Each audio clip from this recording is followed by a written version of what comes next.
Halo teman-teman, kali ini kami akan membahas tugas mata kuliah perancangan dan pengembangan kurikulum pada topik 3, yaitu pemahaman sebagai capaian belajar understanding by design. Oh iya, sebelumnya perkenalkan anggota kelompok kami terdiri dari 2 orang, yaitu saya Miftah Rahma Ayuni dan rekan saya Rima Sulistiani.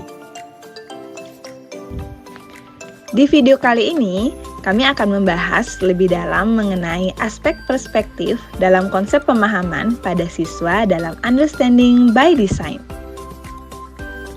Konsep pemahaman pada siswa dalam understanding by design bisa saja disamakan sebagai wujud gagasan siswa. Namun, memang berbeda dengan konsep pengetahuan. Jika ditinjau dari bahasa, maka artinya bagaimana pembelajaran dapat membingkai tujuan pembelajaran hingga dapat terkait dengan pemahaman. Kata pemahaman memiliki berbagai makna, terutama menunjukkan bahwa pemahaman bukanlah satu pencapaian, tetapi membutuhkan beberapa pencapaian, dan untuk pencapaian dalam understanding by design, pemahaman perlu diungkapkan melalui berbagai jenis bukti. Understanding by design telah mengembangkan pandangan beragam tentang bagaimana membuat pemahaman meningkat melalui 6 sisi dari konsep, yaitu pertama, penjelasan.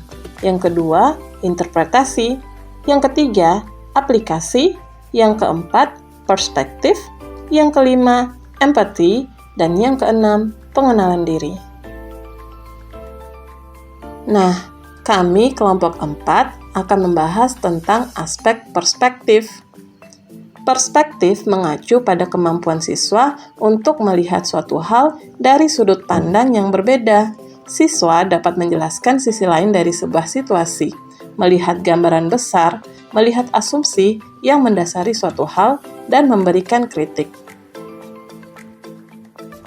Berikut ini merupakan pentingnya perspektif dalam konsep pemahaman pada siswa dalam understanding by design. Yang pertama, melihat masalah dari berbagai sudut pandang. Ini membantu mereka untuk memahami kompleksitas masalah tersebut dan memperluas cara mereka memandang suatu situasi. Yang kedua, mengembangkan keterampilan berpikir kritis. Siswa belajar untuk mengevaluasi informasi dari sudut pandang yang berbeda dan menyimpulkannya secara logis. Kemudian yang ketiga, membangun pemahaman yang mendalam. Siswa tidak hanya memahami fakta atau konsep, tetapi juga bagaimana konteks, pengalaman, atau keyakinan pribadi dapat memengaruhi cara mereka memahami suatu topik. Yang keempat, memperluas perspektif sosial dan budaya. Siswa belajar untuk menghargai bahwa perspektif dapat berbeda tergantung pada latar belakang, nilai, atau pengalaman individu. Kemudian yang terakhir, mendorong kreativitas dan inovasi. Siswa dapat menemukan solusi yang tidak terpikirkan sebelumnya atau mengidentifikasi koneksi antara konsep-konsep yang sebelumnya tidak terlihat. Berikut contoh konkret bagaimana siswa melakukan perspektif dalam mata pelajaran matematika sebagai bukti siswa telah memahami. Yang pertama, dalam topik memahami konsep persamaan kuadrat. Seorang siswa yang telah memahami persamaan kuadrat secara mendalam dapat mengeksplorasi berbagai sudut pandang tentang konsep tersebut.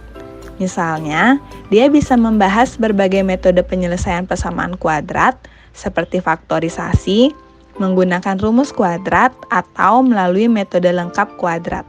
Siswa tersebut juga dapat mempertimbangkan aplikasi praktis dari persamaan kuadrat dalam kehidupan sehari-hari, seperti dalam ilmu ekonomi untuk menganalisis titik impas, atau dalam fisika untuk memodelkan gerak parabola.